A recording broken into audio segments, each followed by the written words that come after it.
함께 예배드리면서 사실은 선교에 대한 이야기를 조금 하려고 하는데, 선교가 과연 무엇일까에 대한 특별히 우리의 삶의 자리에서 선교란 어떤 것인지에 대한 이야기들을 좀 나누려고 합니다. 예수님께서 세상에 오셔서 공생애를 시작하시고 하셨던 일 가운데 하나가 제자를 부르시는 일이었습니다. 그런데 예수님께서 제자를 부르실 때 그 부르심 가운데는 그들의 살아야 할 인생의 방향에 대해서 말씀하시는데, 크게 보면 두 가지로 정리해 볼 수 있는데, 첫 번째는 무엇이 되는가 하는 것에 대한 부르심입니다. 그래서 베드로를, 이제 고기 잡고 있는 베드로를, 어부였던 베드로를 부르실 때 이렇게 말씀하셨습니다. 마태복음 4장 19절 보면 말씀하시되 나를 따라오라, 내가 너희를 사람 낚는 어부가 되게 하리라, 이렇게 말씀을 하셨습니다. 그래서 제자로서의 부름 받았을 때 그 제자의 삶의 그 인생의 방향, 모습 중에 하나가 어떤 사람이 되느냐 하는 거예요. 어부가 되는데, 사람 낚는 어부가 되는 것입니다. 근데 예수님께서 이렇게 말씀하셨던 이유는 아마도 베드로가 물고기 잡는 어부였기 때문일 겁니다. 베드로가 사람을 낚는 어부가 된다는 것은 그의 삶에서 그가 만나는 사람들에게 복음을 전해야 하는 삶을 이제 살아야 되는데, 그것을 이제 어부로, 이제 비유로 이제 표현해 주신 거죠. 그런데 예수님께서 제자들을 향해서 말씀하실 때 그들이 해야 할 인생의 삶의 방향 가운데 하나는, 첫째는 되는 것을 말씀하셨다면, 둘째는 가는 것에 대해서 말씀을 하셨다는 거예요. 어디로 갈 건가, 어디로 가서 무엇을 할 건가에 대해서 말씀을 하셨습니다. 그래서 예수님께서 함께 사역하시는 중에도 둘씩 짝지어서 파송해서 보내기도 하셨고, 그렇게 보냄을 받았다라는 의미에서 제자들이 사도라고 그렇게 불리기도 했습니다. 근데 예수님이 이제 승천하시 전에 그 제자들의 사명이 무엇인지 다시 한번 말씀하셨는데, 그것이 모든 민족으로 제자를 삼아 아버지와 아들과 성령의 이름으로 세례를 베풀라는 것이었습니다. 그리고 그 말씀을 가르쳐 지키게 하라. 이것이 이제 오늘 함께 본 마태복음 28장 16절에서 20절까지, 특별히 19절에서 20절까지입니다. 그런데 이 일을 하기 위해서 그들에게 가서 복음을 전하고 제자 삼고 세례를 베풀기 위해서 해야 될 게 그 사람들에게 가는 거거든요. 그 대상 누군가에게 이제 가는 거죠. 그래서 28장 19절에 보면 말씀이 이렇게 시작이 됩니다. 한번 19절은 다시 한번, 우리 마태복음 28장 19절은 다시 한번 읽겠습니다. 그러므로 너희는 가서 모든 민족을 제자로 삼아 아버지와 아들과 성령의 이름으로 세례를 베풀고. 그래서 예수님이 하라고 하신 일을 하려면 먼저 해야 되는 게 뭐냐면, 그러므로 너희는 가서예요. 가는 게 이제 먼저입니다. 그래서 예수님께서 제자들에게 이제 가라고 말씀하신 거죠. 근데 가라는 말씀을 사도행전 1장 8절에는 이렇게 말씀을 하고 있습니다. 우리 사도행전 1장 8절도 한번 같이 보겠습니다. 사도행전 1장 8절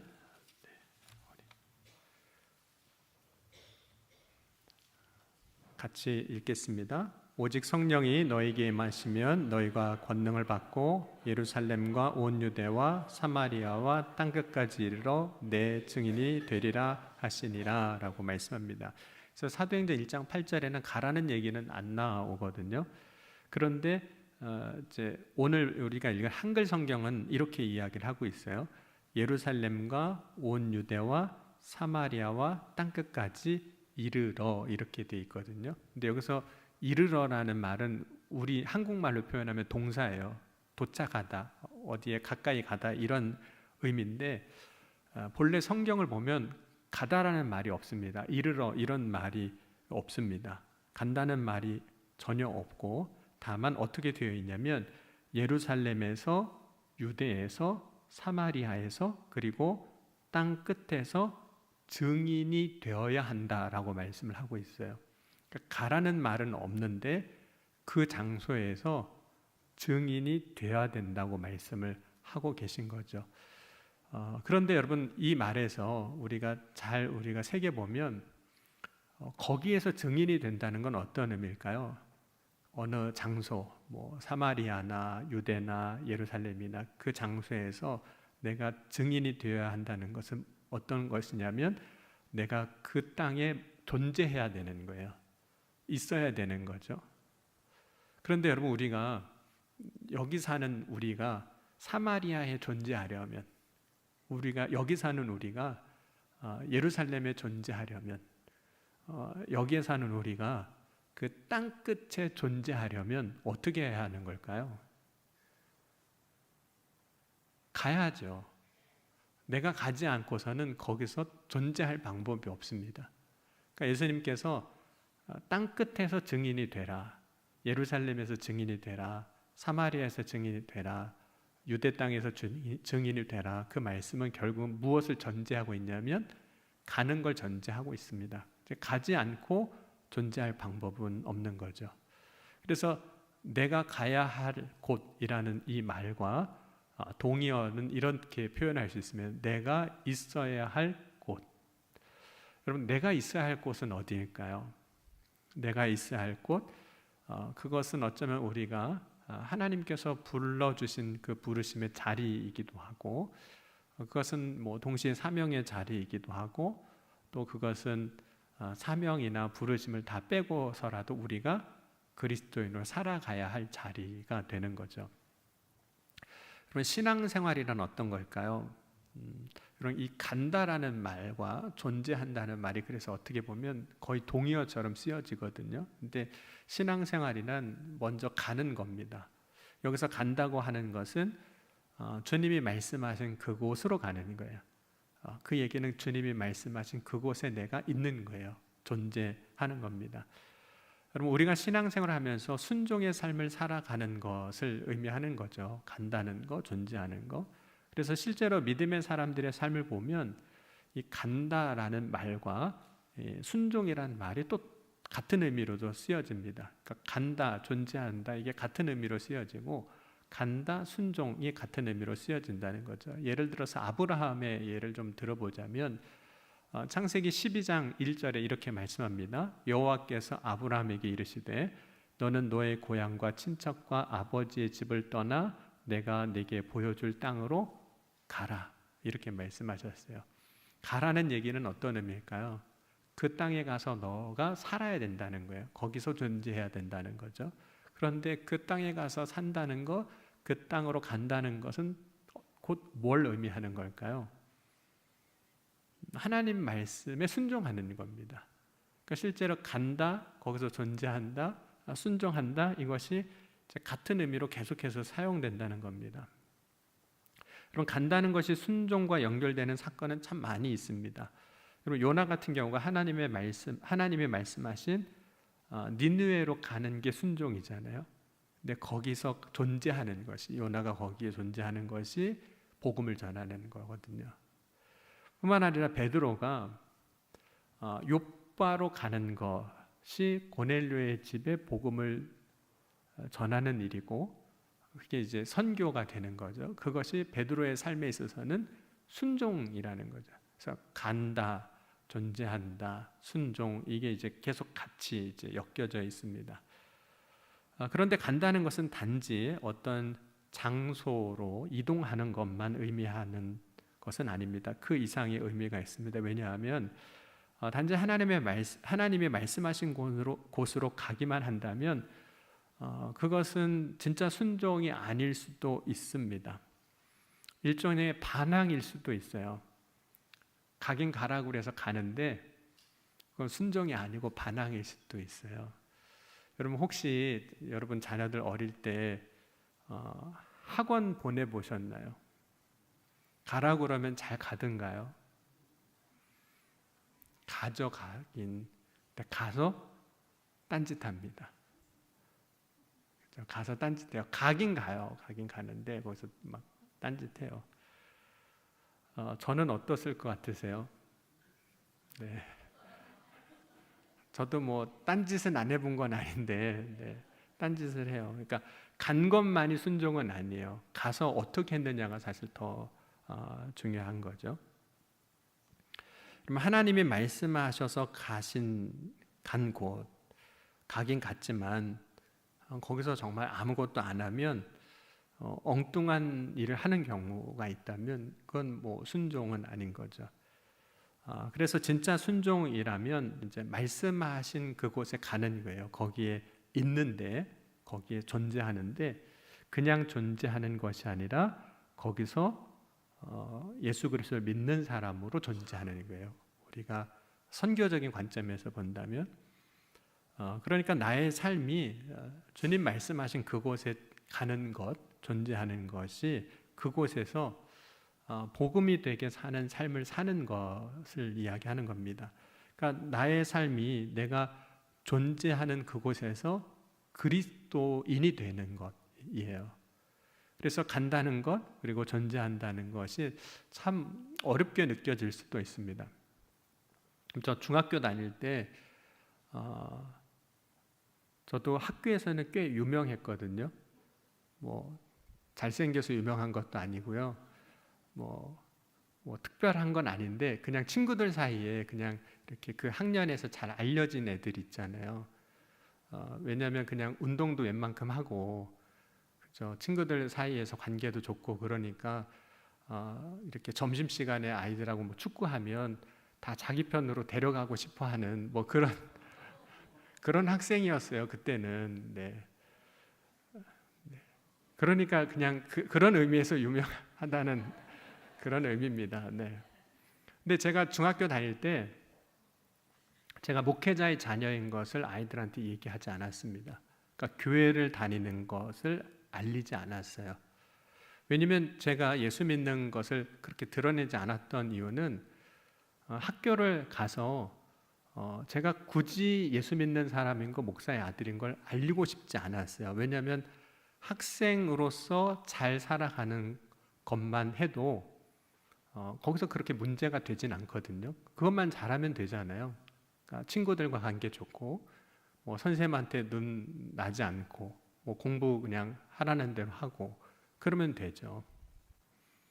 그러니까 학생으로서 살아가는 데 있어서는 친구들한테 그냥 인정받고 선생님한테 인정은 받는 그런 삶을 살긴 살았어요. 그런데 거기서 제가 목사의 아들인 거는 절대 얘기 안 했어요. 예수 믿는 거, 교회 다니는 거 뭐 당연히 얘기도 안 했고. 왜냐하면 그렇게 하면 제가 좀 학교 생활이 좀 불편할 것 같은 거예요. 그래서 얘기를 안 한. 나중에는 물론 이제 시간이 지나다 보니까 친구들이 뭐 조금씩 알게도 되고 그렇게 됐지만 얘기하지 않았어요. 여러분, 오늘 우리가 삶의 자리에서 내가 해야 할 일을 잘 하는 것, 거기서 성실하고 또 성공적으로 살아가는 것, 그래서 나의 삶을 거기서 살아갈 수 있습니다. 직장에서도 그렇게 할 수 있고 가정에서도 그렇게 할 수 있습니다. 그렇게 하면 거기서 좋은 뭐 아빠로, 남편으로, 아내로, 뭐 직원으로 혹은 상사로 인정받으면서 그렇게 살아갈 수 있습니다. 그러나 그리스도인이라면 그 나의 삶의 자리에서 단순히 좋은 상사나 직원이나 아빠나 남편이나 아들이나 학생이나 라는 것으로만 존재하는 것이 아니라 그리스도인으로 존재해야 한다는 거예요. 내가 거기에 갔을 때 거기서 내가 어떤 사람이 됐느냐 하는 것에 있어서 그리스도인이 됐느냐 하는 거예요. 그런데 그렇게 살아가는 삶의 자리에서 내가 그리스도인을 살아가는 것이 우리가 선교적 삶을 살아가는 겁니다. 여러분, 우리가 우리의 삶의 자리에서 그리스도인으로 살아간다는 건 어떤 걸까요? 우리가 그리스도인으로 살아간다는 것은 예배와 연관해서 이야기할 수도 있습니다. 내가 그리스도인으로 살아간다는 것은 내가 그곳에서 예배한다는 겁니다. 우리의 삶의 자리에서 예배하는 사람으로 살아간다는 거예요. 여러분, 예배자로 산다는 것은 여러분이 예배 시간에 하나님을 경외함으로 여러분이 서 있는 겁니다. 기도를 하든 설교를 듣든 찬송을 하든 다른 무엇을 하든 여러분이 이 시간 예배한다는 것은 하나님을 경외하는 시간을 보내는 겁니다. 그러면 우리가 그리스도인으로 존재한다는 것, 그것을 우리의 예배의 삶으로 이야기한다면 내가 서 있는 그곳에서도 여전히 여기서 우리가 하나님을 경외하는 자로 살아가는 것처럼 거기서도 하나님을 경외하는 자로 살아가는 거예요. 이것이 우리가 우리의 삶의 자리로 가는 삶의 모습이어야 하는 겁니다. 그러니까 우리가 간다는 것이 나의 삶의 복음을 들고 간다는 것이 꼭 선교사로 가는 걸 이야기하는 건 아니에요. 그 삶의 자리에서 그리스도인으로 가는 거예요. 여러분, 예수님을 따르는 삶이 무엇인가를 보여주는 삶으로 나아가는 겁니다. 그것이 어떻게 보면 제자로 불려지는 삶이고 또 자기 십자가를 지는 삶이기도 합니다. 여러분, 예수님께서 제자의 삶이 무엇인지를 말씀하실 때 이렇게 말씀하셨어요. 누가복음 14장 26절에 보면 무릇 내게 오는 자가 자기 부모와 처자와 형제와 자매와 더욱이 자기 목숨까지 미워하지 아니하면 능히 내 제자가 되지 못하고 누구든지 자기 십자가를 지고 나를 따르지 않는 자도 능히 제 제자가 되지 못하리라.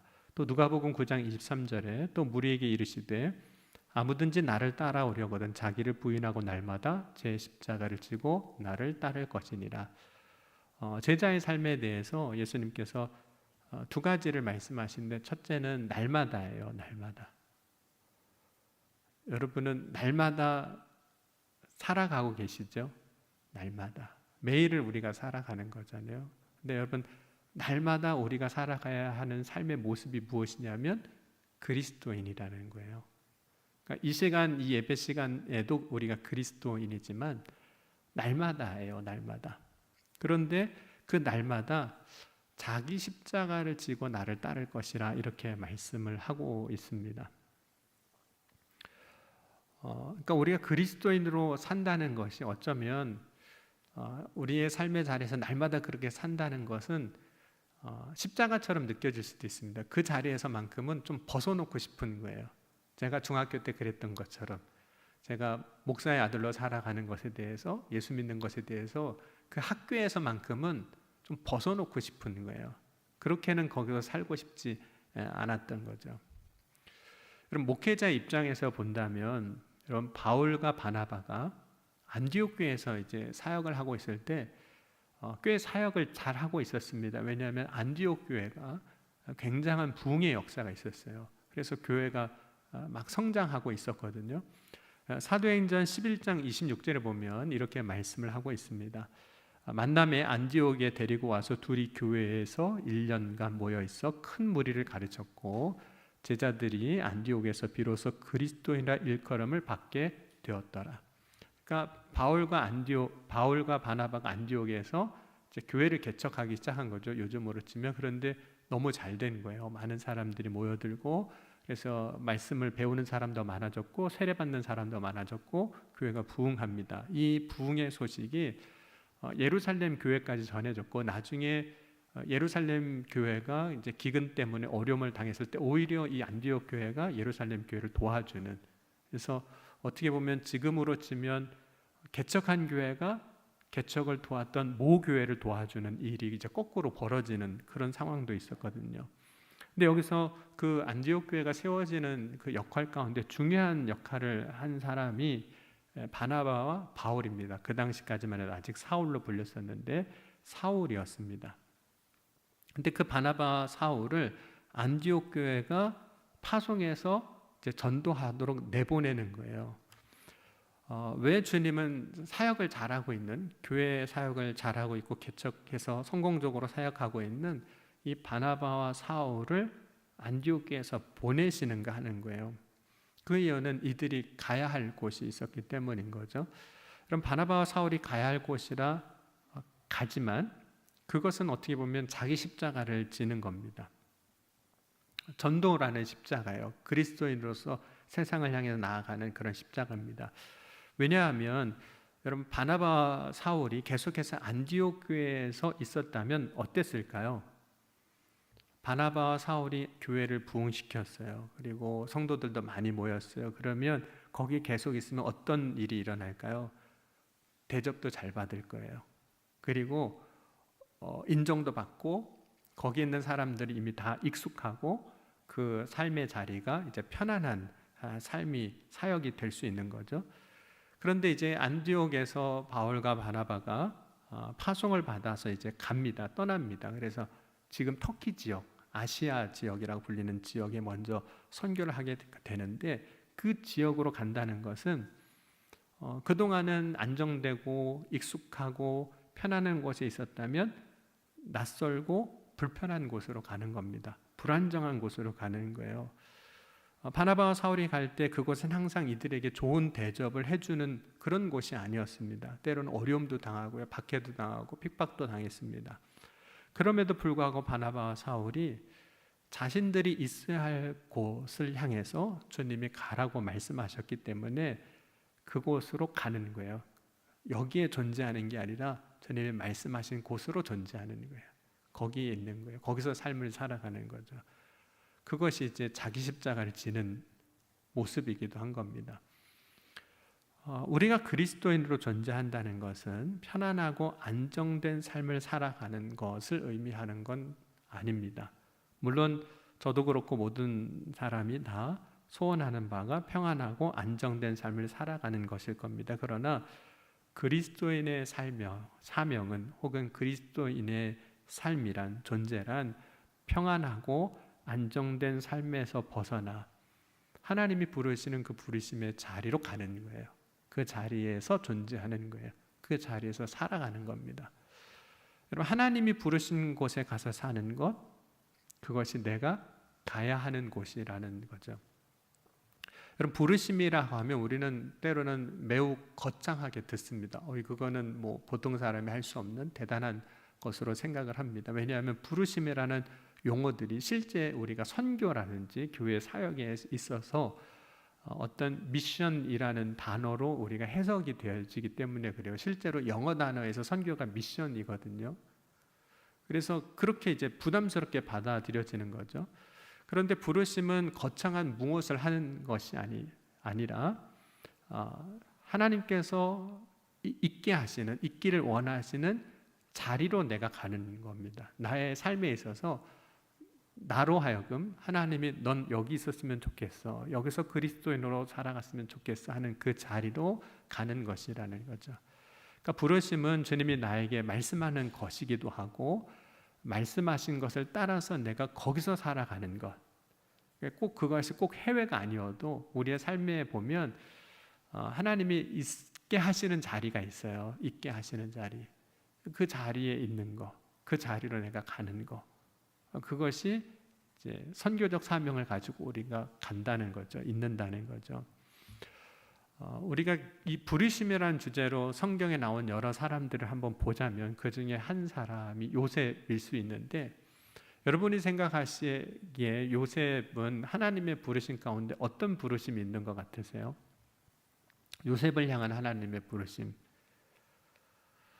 요셉이 처음에는 이게 하나님의 부르심인지 잘 몰랐습니다. 그래서 나중에 이렇게 인생을 살고 자신의 삶에 역사하신 하나님의 은혜들이 이렇게 다 돌아보는 가운데 나를 향한 하나님의 부르심이 이거구나 하는 사실을 깨닫게 됩니다. 그래서 그 사실을 고백하게 되는데 이렇게 고백을 하고 있어요. 창세기 45장 4절에서 5절은 한번 같이 보겠습니다. 창세기 45장 4절에서 5절입니다.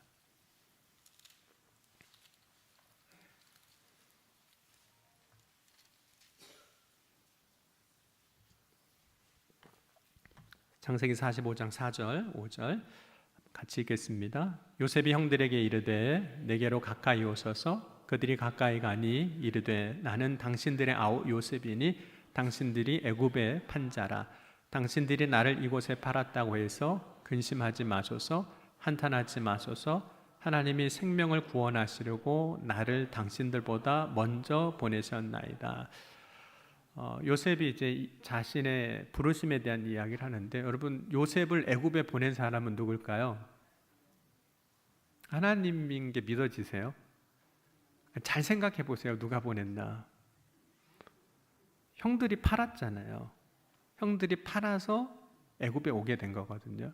그러니까 그 사건이 있을 때는 이거는 나의 부르심하고 아무런 상관이 없이 나의 인생에 벌어진 불행한 일입니다.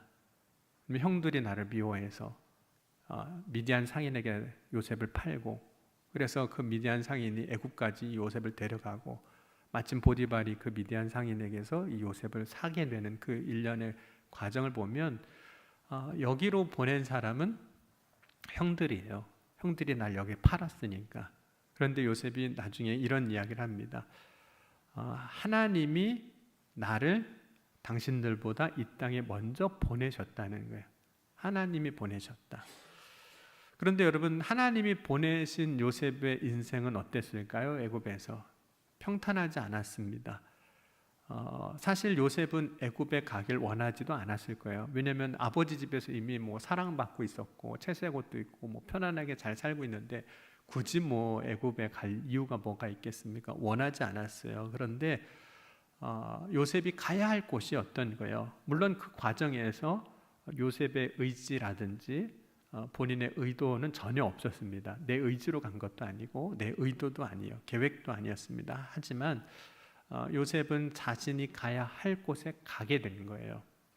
내가 있어야 할 곳에 있게 된 거예요. 요셉이 있어야 할 곳, 애굽에 어떻게 있었을까요?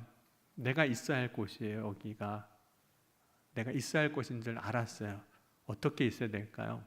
원하지 않았는데 있게 됐잖아요. 의도하지 않았는데 있게 됐으면 보통 우리는 원하지 않은 곳에 있게 되고 의도하지 않은 곳에 있게 되면 원망하거나 불평하기가 쉽습니다. 그냥 거기서 그냥 어떻게든 대충 시간 때우고 어떻게든 그냥 좀 편하게 보내는 정도로만 생각하지 거기서 그렇게 의미를 두고 살아가진 않거든요. 그런데 그 요셉, 분명히 내가 의도하지 않았고 내가 원하지 않은 곳이었지만 자신이 있어야 할 곳에서 어떻게 살아가냐면 주변에서 요셉을 이렇게 봐요. 보디발이 요셉을 보고 나중에 억울하게 옥에 갇혔을 때 그 간수장 요셉을 보니까 요셉은 어떤 사람이냐면 늘 하나님과 함께하는 삶을 살고 있는 거예요. 내가 원한 것도 아니었고 내가 바라는 것도 아니었는데 거기서 요셉은 어떤 사람이 되어 있냐면 하나님과 늘 함께하는 삶을 살아가고 있는 사람으로 거기서 살아가고 있는 거예요. 그렇게 되어 있는 거예요. 그래서 창세기 39장 3절에 보면 그 주인이 여호와께서 그와 함께 하심을 보며 또 여호와께서 그의 범사에 형통하게 하심을 보았더라. 창세기 39장 20절 21절에 이에 요셉이 주인이 그를 잡아 옥에 가두니 그 옥에 왕의 제수를 가두는 곳이었더라. 요셉이 옥에 갇혔으나 여호와께서 요셉과 함께 하시고 그에게 인자를 더하사 간수장에게 은혜를 받게 하셨다라고 말씀합니다. 그러니까 요셉은 내가 있어야 할 그 곳 애굽에서 하나님을 믿는 자로 살고 있었던 거예요. 이러한 모습을 오늘 우리의 믿음으로 다시 한번 고백하자면 요셉은 내가 있어야 할 그곳에서 그리스도인으로 살아가고 있었다는 거예요. 내가 있어야 할 그곳에서 그리스도인으로 살아가는 것. 여러분, 내가 있어야 할 그곳에서 그리스도로 살아가는 저와 여러분이 될 수 있기를 주의 이름으로 간절히 축원합니다. 그것은 멀리 가지 않아도 할 수 있는 일입니다. 낯선 땅으로 가지 않아도 어쩌면 할 수 있는 겁니다. 여러분, 우리의 삶에는 내가 원하지 않고 의도하지 않았지만 계획하지 않았지만 내가 그리스도인으로 있어야 할 곳이 있습니다. 내가 있어야 할 곳이 있습니다. 거기서 믿음으로 사는 것, 그것이 선교적 삶을 살아가는 거죠. 그럼 우리가 이제 선교를 한다 하면 이제 다 해외 선교만 생각을 하잖아요. 그래서 외국으로 배 타고 비행기 타고 가야 한다고 생각합니다. 여러분, 우리가 사는 삶의 자리에서 땅끝까지 간다고 한다면 그렇게 해야 됩니다. 배 타고 가야 되고 비행기 타고 가야 됩니다. 바울도 실제로 1차, 2차, 3차 선교 여행을 할 때 땅끝까지 가기 위해서 그렇게 했습니다. 배 타고 가고 때로는 걸어가기도 했습니다. 그런데 예수님이 말씀하실 때 땅끝이 먼저가 아니었다는 거예요. 여러분, 한번 다시 오늘 말씀 한번 볼 때인데 우리 특별히 사도행전 1장 8절을 한번 다시 한번 보겠습니다. 우리는 땅끝을 이제 선교라고 하면 땅끝을 먼저 생각하는데 예수님께서 말씀하실 때 땅끝을 먼저 말씀하시지 않았다는 겁니다. 오늘 사도행전 1장 8절 한번 다시 읽겠습니다. 오직 성령이 너에게 임하시면 너희가 권능을 받고 예루살렘과 온 유대와 사마리아와 땅끝까지 이르러 내 증인이 되리라 하시니라. 아멘. 예수님은 먼저 예루살렘이라고 말씀하셨어요. 왜냐하면 지금 승천하기 전에 마가의 다락방에 모인 성도들이 지금 말씀하고 계신 거거든요. 예루살렘에서 먼저 증인이 되라는 거예요. 예루살렘은 어떤 곳이죠? 현재 내가 살아가고 있는 곳이에요. 그런데 그 예루살렘에서 증인이 될 뿐만 아니라 또 이렇게 말씀하세요. 예루살렘과 유대와, 유대는 어디냐면 예루살렘을 포함하고 있는 남부 지역을 유대라고 이야기합니다. 그곳에서 증인이 되라고 말씀하세요. 그리고 나서 또 뭐라고 말씀하셨냐면 사마리아에 이르러. 사마리아는 갈릴리와 유대 사이 중간에 있는 땅입니다. 그래서 조금 더 벗어나는 거죠. 그리고 나서 땅끝까지 이르러 내 증인이 되라고 말씀하신 거예요. 그 땅끝이 처음이 아니에요. 예수님은 먼저 예루살렘이라고 말씀하시고 그 다음이 유대라고 말씀하시고 그 다음이 사마리아라고 말씀하시고 그 끝이 땅끝이라고 말씀하신 겁니다. 그러니까 어떤 사람은 예루살렘에서 그 증인의 삶을 살아야 되는 거예요. 어떤 사람은 유대에서 유대 땅에서 증인의 삶을 살아야 되는 겁니다. 어떤 사람 그보다 넓은 사마리아까지 가서 증인의 삶을 살아야 됩니다. 그런데 어떤 사람은 그보다 넓은 땅 끝까지 가서 그러한 삶을 살아야 하는 겁니다. 그러니까 모두가 땅 끝으로만 가는 것은 아니었다는 거예요. 어떤 사람은 사마리아에서, 어떤 사람은 유대에서, 어떤 사람은 예루살렘에서. 여러분, 오늘 저와 여러분이 믿음으로 살아갈 때 내가 가야 할 곳을 좀 찾았으면 좋겠습니다. 내가 가야 할 곳은 다른 말로 하면 내가 있어야 할 곳입니다. 내가 가야 할 곳, 내가 있어야 할 곳에서 내가 어떤 사람으로 살아가는가, 어떤 존재가 되는가. 제자들에게 말씀하실 때 부르신 가운데 먼저 사람 낚는 어부가 되라고 말씀하신 것처럼 가기 전에 우리에게 부탁하시고 말씀하신 것은 되는 거예요.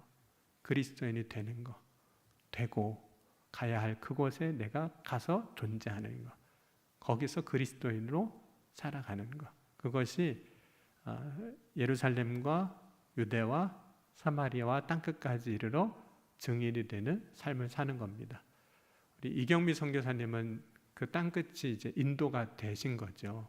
우리 김재관 선교사님은 라오스가 되신 것이고, 어떤 분은 저 아프리카 정말 땅끝이 되신 분도 있고, 특별히 141년 전에 한국 땅에 온 언더우드 아펜젤라 선교사는 그 미국 땅에서, 그렇죠? 그 동부에서 이 조선 낯선 지도에도 잘 나오지 않았던 이 한국 땅이 그분들에게는 내가 그리스도인으로 있어야 할, 가야 할 그곳으로 여기시고 이곳에 오셔서 우리에게 복음을 전해 주신 겁니다.